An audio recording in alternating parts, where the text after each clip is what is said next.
السلام علیکم ورحمۃ اللہ وبرکاتہ۔ Welcome back to my YouTube channel. I hope so کہ آپ سب بہت خیر سے ہوں گے انشاءاللہ اور الحمدللہ میں بھی بالکل ٹھیک ٹھاک، آپ سب کی دعا ہے۔ اور پھر سے میں ایک بہت ہی پیاری حدیث کے ساتھ آپ سب سے روبرو ہونے جا رہی ہوں۔ وہ دراصل حدیث وہ ہے ذکر اللہ اور عذاب قبر، یعنی اللہ کا ذکر اور عذاب قبر کے بارے میں کچھ مختصر سی باتیں آپ سے شیئر کرنا چاہوں گی۔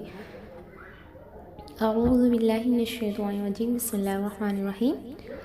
ربی یسر ولا تعسر وتمم بالخیر وبک نستعین یا فتاح رب زدنی علما رب اشرح لی صدری ویسر لی امری واحلل عقدۃ من لسانی یفقہوا قولی۔ تو ایک بار درود پڑھ لیں آپ بھی اور میں بھی۔ اللہم صلی علی محمد وعلی آل محمد کما صلیت علی ابراہیم وعلی آل ابراہیم انک حمید مجید۔ اللہم بارک علی محمد وعلی آل محمد کما بارکت علی ابراہیم وعلی آل ابراہیم انک حمید مجید۔ تو جو ہمارا ٹاپک ہے آج، جس بارے میں بات کرنے جا رہی ہوں، ہمارا دراصل جو موضوع ہے ذکر اللہ اور عذاب قبر، تو ہے عن معادی ابن جبل قال قال رسول اللہ صلی اللہ تعالی علیہ وسلم ما عمل آدمی عملا انجا له من عذاب القبر من ذکر اللہ۔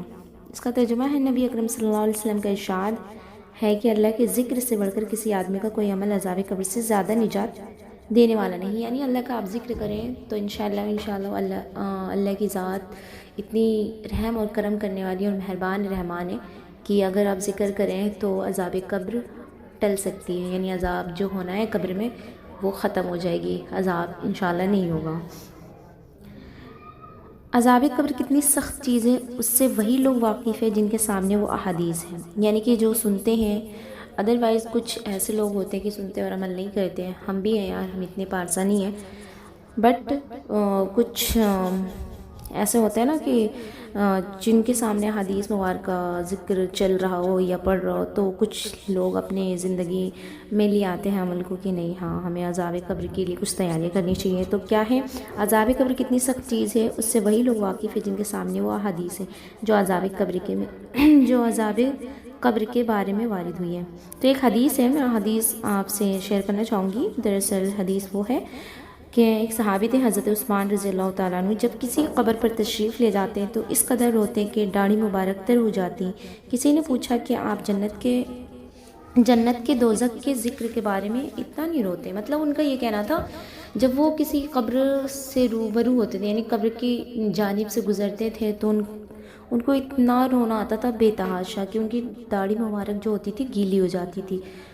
تو جب جہنم یا دوزخ کا ایسا کوئی سین یا ذکر ہوتا تو ان کو اتنا غم نہیں ہوتا، غم ہوتا تھا بٹ اتنا نہیں جتنا قبر کو دیکھنے سے غم ہوتا تھا۔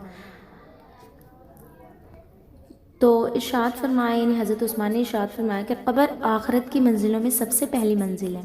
جو شخص اس سے نجات پالے بعد کی سب منزلیں اس پر سہل ہو جاتی ہیں، یعنی آسان ہو جاتی ہیں، اور جو اس سے نجات نہ پائے بعد کی منزلیں دشوار ہو جاتی ہیں۔ پھر آپ نے حضور صلی اللہ علیہ وسلم کا ارشاد پاک سنایا، یعنی حضرت عثمان جو ہے آپ صلی اللہ علیہ وسلم کا ارشاد بھی بتا رہے ہیں کہ میں نے کوئی منظر قبر سے زیادہ گھبراہٹ والا نہیں دیکھا۔ یعنی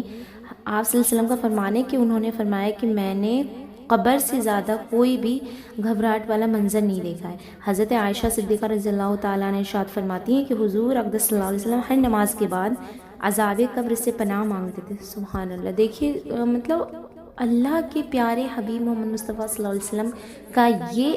عالم تھا تو ہمارا کیا عالم ہونا چاہیے کہ جب وہ گناہوں سے پاک اور معصوم پیارے حبیب کے اتنے دلارے، ان کا یہ ماننا تھا اور یہ اس طرح سے دعا کرتے تھے، تو ہمارا کیا علمیہ ہے؟ او میرے خدایا، اللہ اکبر! ہم تو پھر بھی کچھ بھی نہیں کرتے ہیں، یا اللہ ہمارا کیا ہی بنے گا، اللہ رحم کرے۔ ہر نماز کے بعد عذاب قبر سے پناہ مانگتے تھے۔ حضرت زید رضی اللہ تعالیٰ عنہ ارشاد فرماتے ہیں کہ مجھے یہ اندیشہ ہے کہ تم ڈر اور، یعنی کہ حضرت زید رضی اللہ تعالیٰ ارشاد فرماتے ہیں کہ حضور صلی اللہ علیہ وسلم نے ارشاد فرمایا کہ مجھے یہ اندیشہ ہے کہ تم ڈر اور خوف کی وجہ سے مردوں کا دفن کرنا چھوڑ دو گے، ورنہ میں اس کی دعا کرتا کہ اللہ جل شانہ تمہیں بھی عذاب قبر سنا دیں۔ آدمی اور جنات کے سوا اور جاندار عذاب قبر کو سنتے ہیں۔ یعنی اگر ہم حقیقتاً منظر کو دیکھ لیں کہ قبر میں کیا کیا معاملے پیش ہوتے ہیں، کیا کیا معاملہ ہمیں فیس کرنا پڑتا ہے، یا کیا کیا معاملہ ہمارے معاملے ہوں گے جانے کے بعد، تو سچ میں ہم مردوں کو دفن کرنا چھوڑ دیتے ہیں، کیونکہ عذاب قبر، اللہ اکبر، کتابوں میں جب اس طرح سے وارد ہے تو اگر ہم ریئلٹی دیکھ لیتے ہیں، اپنی آنکھوں سے دیکھ لیتے اس چیز کو، تو کیا ہی ہمارے اندر کیا کس طرح سے ہم اپنے آپ کو کرتے ہیں، ہمیں ایسا لگتا ہے کہ بس دنیا کچھ نہیں ہے۔ تو کیا ہم پہلی بات ہم مردوں کو ہی نہیں دفن کرتے؟ تو بہرحال ہم تو نہیں دیکھتے ہیں بظاہر، مگر جن کو بھی نہیں دکھتا، جناتوں کو نہ ہمیں، بٹ جو جانور ہیں انہیں محسوس بھی ہوتا ہے، انہیں دکھائی بھی دیتا ہے۔ تبھی تو کچھ کہتا ہے نا کہ جانور دیکھ کے کچھ برائی ہو، کچھ بلا آ گئی اس وجہ سے رو رہا ہے کتا یا بلی رو رہی ہے، ایسا کچھ ہوتا ہے نا۔ ایک حدیث اور میں آپ سب کے سامنے پیش کرنا چاہوں گی، وہ حدیث دراصل یہ ہے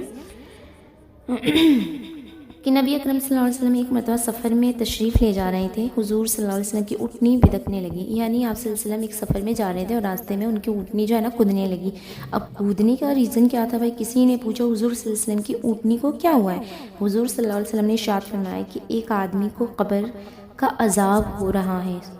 ابھی میں نے کیا بولا ہے کہ جانوروں کو محسوس ہوتا ہے، جانوروں کو دکھائی دیتا ہے، تو اونٹنی اسی لیے یعنی بدکنے لگی آپ صلی اللہ علیہ وسلم کی اونٹنی جو قبر میں عذاب ہو رہا ہے۔ تو کسی نے پوچھا تو آپ صلی اللہ علیہ وسلم نے یہی جواب دیا کہ قبر میں کسی کو عذاب ہو رہا ہے، اس کی آواز سے بدکنے لگی۔ ایک مرتبہ نبی اکرم صلی اللہ علیہ وسلم مسجد میں تشریف لے گئے تو چند آدمیوں کو دیکھا کہ کھلکھلا کر ہنس رہے ہیں۔ پہلی بات تو یہ کہ اللہ کے گھر میں کھلکھلا کر اور اس طرح سے شغل لگانا، باتیں کرنا اور ادھر ادھر کی باتیں فحش، یہ چیزیں نہیں ہونی چاہیے۔ تو وہ کھلکھلا کر ہنس رہے تھے۔ حضور صلی اللہ علیہ وسلم نے ارشاد فرمایا کہ اگر موت کو اکثر یاد کیا کرو تو یہ بات نہ ہو، کوئی دن قبر پر ایسا نہیں گزرتا کہ جس میں وہ اعلان نہیں کرتی۔ ہمیں یاد کرنا چاہیے قبر کو، موت کو یاد کرنا چاہیے۔ میں یہ نہیں کہہ رہی ہوں کہ موت کی تمنا کرنے لگے ہیں، جیسے ہوتا ہے نا کہ ہم عام زندگی میں کچھ اگر پریشانی آتی ہے تو کہتے ہیں اللہ پاک میں کیوں آ گیا، یہ کیوں آ گیا، ادروائز کہنے لگتے ہیں واٹ ایور کہ ہم مر جاتے ہیں، مر جائیں، اللہ ہمیں موت دے دے۔ تو پریشانیوں سے آپ نے موت نہیں مانگنی ہے، بلکہ پریشانیوں کو دور کرنے کا مسئلہ حل جو ہے نا، مسئلہ حل کرنے کا طریقہ آپ کو تلاش کرنا ہے، یعنی ہمیں نیکیاں کرنی ہے، اللہ کا ذکر کرنا ہے اور ذکر سے اپنی قبر کو روشن کرنا ہے۔ تو یہ چیزیں میں مینشن کرنا چاہوں گی۔ آپ کی زندگی میں بھی اللہ پاک آسانیاں کرے اور میری زندگی میں بھی، آمین۔ اور زندگی میں کیا آخرت میں بھی آسانیاں ہوں اللہ پاک، کیونکہ زندگی تو کچھ دنوں کی چیز ہے، بس ہمیں چلے جانا، اصل گھر تو ہمارا آخرت ہے۔ تو ہنس رہے تھے نا، تو حضور صلی اللہ علیہ وسلم نے فرمایا، ارشاد فرمایا کہ اگر موت کو اکثر یاد کیا کرو نا تو یہ بات نہ ہو کہ آپ ٹھٹے مار کے ہنس رہے ہو۔ کوئی دن قبر ایسا نہیں ہوتا ہے کہ آپ کو یاد نہیں کر رہا، وہ اعلان کرتی ہے کہ میں غربت کا گھر ہوں، کیڑے مکوڑوں کا گھر ہوں، جانوروں کا گھر ہوں۔ جب کوئی مومن یعنی کامل مومنی جس کے اندر ایمان مکمل ہو نا دفن ہوتا ہے، تو قبر اس سے کہتی ہے تیرا آنا مبارک ہو، تو نے بہت ہی اچھا کیا کہ آ گیا۔ جتنے لوگ میری پشت پر یعنی زمین پر چلتے تھے، یعنی اب جو معاملہ ہونا ہے نیک لوگوں کے ساتھ، میں اس کے بارے میں آپ سب سے گفتگو کر رہی ہوں کہ جو نیک لوگ جو جائیں گے، ویسے بھی آپ سوشل میڈیا پہ بہت قبر کے متعلق بہت ساری چیزیں ویڈیو اپلوڈ کی ہوئی ہے، بہت لوگوں نے، اچھے علماء نے، بہت بڑے حضرات نے اس کے اوپر بیان کیا ہوگا، بٹ میں کچھ حدیث آپ کے سامنے پیش کرنا چاہ رہی ہوں تاکہ جو ہمارا ایمان جو ہے نا، جو مرجھا سا گیا، جیسے پھول کو پانی نہ دو تو وہ بالکل ایسے ہو جاتا ہے لٹکا ہوا، اس کو وہ کھلا ہوا نہیں ہوتا، اسی طرح سے ہمارا جو ایمان مرجھایا ہوا ہے نا وہ کھل جائے۔ اس لیے میں سوچتی ہوں نا کہ کچھ بھی مجھے اگر کچھ بھی معلوم ہو، ادروائز کچھ بھی علم کے متعلق، چاہے دنیاوی علم ہو چاہے دینی علم ہو، تو آپ کو میرے کو ایسا لگتا ہے نا میں دوسروں تک پہنچاؤں، اپنے تک محدود نہ رکھوں اس چیز کو، اور دوسرے اس سے فائدہ اٹھائے تو مجھے بہت خوشی ہوتی ہے۔ تو اس لیے میں آپ کو بتانا چاہتی ہوں کہ جب نیک لوگ دفن ہوتے ہیں نا تو وہ کہتی ہے قبر کہ تیرا آنا مبارک ہو، سب سے زیادہ جب تو میری زمین یعنی میری پشت پر چلتا تھا تو سب سے زیادہ مجھے محبوب تھا، آج تو میرے سپرد ہوا یعنی حوالے ہوا، اب تو دیکھ میرا حسن سلوک، یعنی کہ جو میرا بیہیویئر ہوگا اب تو دیکھ میرا بیہیویئر تیرے ساتھ کیا ہوتا ہے۔ اس کے بعد وہ اس قدر وسیع ہو جاتی ہے، یعنی قبر اس طرح سے چوڑی ہو جاتی، پھیل جاتی ہے کہ منتہائی نظر تک کھل جاتی ہے، یعنی جہاں تک اس کی نظر یعنی جو نیک بندہ ہوتا ہے اس کی نگاہیں جہاں تک جاتی ہیں وہاں تک وہ چوڑی ہوتی چلی جاتی ہے، اور جنت کا ایک دروازہ اس میں کھل جاتا ہے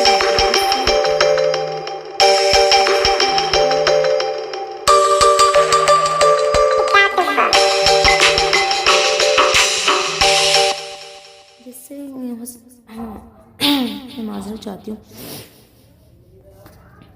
میرے گلے میں پتہ نہیں کیا ہو رہا ہے۔ اس کے بعد وہ اس قدر وسیع ہو جاتی ہے کہ منتہائی نظر کھل جاتی ہے، اور جنت کا ایک دروازہ اس میں کھل جاتا ہے جس سے وہاں کی ہوائیں خوشبوئیں وغیرہ پہنچتی رہتی ہیں۔ اور جب کافر فاجر دفن کیا جاتا اب آتا ہے دوسرا پرسن، یعنی کہ جو بدنیک ہے اس پرسن کے ساتھ کیا ہونا ہے، اب اس کے بارے میں سنیں ذرا۔ اور جب کافر یا فاجر دفن کیا جاتا تو قبر کہتی ہے تیرا آنا منحوس اور نامبارک، اللہ اکبر کبیرہ، کیا ضرورت تھی تیرے آنے کی، جتنے آدمی میری پشت پر چلتے تھے سب میں زیادہ بغض مجھے تجھ سے تھی، آج تو میرے سپرد ہوا تو میرا معاملہ بھی دیکھے گا۔ اس کے بعد اس کو اس قدر زور سے بھینچتی ہے، یعنی کہ جو قبر ہوتی ہے بھینچتی ہے، پسلیاں ایک دوسرے میں گھس جاتی ہیں، یعنی کہ آپ دونوں ہاتھوں کو مکس کریں اور ہاتھوں میں اس طرح سے جس طرح ہاتھ میں ہاتھ ڈالنے سے انگلیاں ایک دوسرے میں گھس جاتی ہے، اس طرح سے معاملہ ہو۔ اللہ اکبر، اللہم حفظنا منہ، اللہ اپنے پناہ رکھے، آمین۔ اس کے بعد 90 یا 99 اژدہے اس پر مسلط ہو جاتے ہیں، اللہ اکبر، ایک اژدہا، یار سوچنے والی بات ہے، پوائنٹ آف ویو آپ کا کیا پوائنٹ ہوتا ہے اس بات پہ، اس پر مسلط ہو جاتے ہیں جو اس کو نوچتے رہتے ہیں، اللہ اکبر، قیامت تک یہی ہوتا رہے گا۔ حضور صلی اللہ علیہ وسلم فرماتے ہیں کہ اگر ایک اژدہا ان میں سے زمین پر پھونکار مار دے نا، یعنی پھونک مار دے، تو قیامت تک زمین میں گھاس نہ ہوگی۔ اس کے بعد حضور صلی اللہ علیہ وسلم نے ارشاد فرمایا کہ قبر یا جنت کا ایک باغ یا جہنم کا ایک گڑھا، ایک حدیث میں آیا ہے کہ نبی اکرم صلی اللہ علیہ وسلم کا 2 قبروں پر گزر ہوا، ارشاد فرمایا کہ ان دونوں کو عذاب قبر عذاب ہو رہا ہے، ایک کو تو چغل خوری کے جرم میں، یہ تو عام چیز ہے یار، عورتوں کے اندر تو بہت زیادہ کوٹ کے یہ چیزیں فل بھری رہتی ہیں، کچھ ہیں بہت پارسا نیک عورت بھی ہیں جو یہ کام نہیں کرتی ہیں، ہماری ایک آنٹی ہیں وہ بہت پیاری ہیں بھائی، ان کو تو دل سے میرے دل سے ان کے لیے تعریف نکلتی ہیں، واقعی وہ الگ ہی عورت ہے۔ تو میں اسٹوریز بتانے لگوں تو لمبی ویڈیو ہو جائے گی، تو اس لیے میں مختصر کر کے، ایک کو چغل خوری کے جرم میں، دوسرے کو پیشاب کی احتیاط نہ کرنے میں، کہ بدن کو اس سے بچاتا، یہ ہے کہ بدن کو اس سے نہیں بچانا،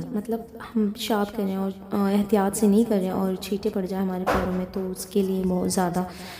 ڈیفیکلٹی ہو جائے گی قبر کے اندر۔ ہمارے کتنے مہذب لوگ ہیں کہ جو استنجے کو عیب سمجھتے ہیں، ہاں کچھ لوگ نہیں کرتے نا، بعض ایسے بھی نان مسلم کہ وہ استنجے کو عیب نہیں سمجھتے، مگر بعض ہیں ایسے کہ اس کا مذاق بھی اڑاتے ہیں۔ علماء نے پیشاب سے نہ بچنا گناہ کبیرہ بتایا، آپ سمجھ سکتے ہیں کہ علماء نے پیشاب سے نہ بچنے کو گناہ کبیرہ بتایا۔ ابن حجر رحمۃ اللہ علیہ، جو ابن حجر مکی رحمۃ اللہ علیہ نے لکھا ہے کہ صحیح روایت میں آیا ہے کہ اکثر عذاب قبر پیشاب کی وجہ سے ہوتا ہے، تو ہمیں احتیاط برتنی چاہیے، کیا کہتے ہیں، پیشاب کی چھینٹوں سے، یعنی کہ پیشاب کو احتیاط سے کرنا چاہیے۔ اور جو میں نے ذکر اللہ کے بارے میں بتایا کہ ذکر اللہ میرا، آپ کہیں گے کہ ٹائٹل تو ایسے ذکر اللہ تھا، صرف عذاب قبر کے بارے میں بتایا، تو ذکر اللہ سے میرا یہاں پہ مراد یہ ہے کہ آپ پابندی سے نماز پڑھیں اور ذکر اذکار کیا کریں، خالی ٹائم میں یا ادروائز چلتے پھرتے بھی آپ پڑھ سکتے ہیں، بھائی درود پڑھیں، استغفار کی زیادہ کثرت کیا کریں، درود کی بھی زیادہ کثرت کیا کریں، اور سبحان اللہ وبحمدہ، سبحان اللہ العظیم، بہت ساری تسبیحات ہیں، اس کو ورد کیا کریں، تو اس سے بھی آپ کا جو ہے نا عذاب قبر کا جو معاملہ ہوتا ہے وہ ٹل جائے گا انشاءاللہ۔ تو میں اللہ کی ذات سے امید کرتی ہوں کہ آئی ہوپ سو کہ آپ سب کو میری یہ پیاری سی حدیث بہت ہی اچھی لگی ہو، تو میری لاسٹ ریکویسٹ یہ ہے کہ آپ دوسروں تک اس بات کو ضرور شیئر کیا کریں، ہے نا، اچھی بات شیئر کرنے سے بہت زیادہ ہمارا بینیفٹ ہوتا ہے، تو اس لیے آپ اپنی آخرت کا سوچ کر لیا کریں کہ ہمارے کھاتے میں نیکی آئیں گی، اور جو بھیج رہا اس کی بھی کھاتے میں نیکی آئیں گی، تو اس حوالے سے میں کہہ رہی ہوں اگر آپ کو بھیجنا ہے تو بھیج دیں، نہ کوئی زبردستی نہیں ہے، کیونکہ دین میں تو کوئی وہ زبردستی نہیں ہوتا نا، کیونکہ ہمارا دین ہے الدین سہل، ہمارا دین آسان ہے، کیونکہ دین میں ویسے بھی زبردستی نہیں، قرآن کہتا ہے لا اکراہ فی الدین، دین میں کوئی زبردستی نہیں، آپ کی مرضی ہے تو آپ فارورڈ کریں، نہیں ہے تو کوئی بات نہیں، اگر کر دیں گے تو آپ کا ہی بھلا ہوگا اور میرا بھی ساتھ میں ہوگا، کیونکہ میں بس پہنچا رہی ہوں تو مجھے بھی نیکیاں ملے گی، اور آپ پہنچائیں گے تو آپ کو بھی نیکیاں ملے گی۔ تو آخر میں کہوں گی کہ اللہ کے حفظ و امان میں رہیں اور میرے لیے بھی دعا کریں، اور السلام علیکم ورحمۃ اللہ وبرکاتہ۔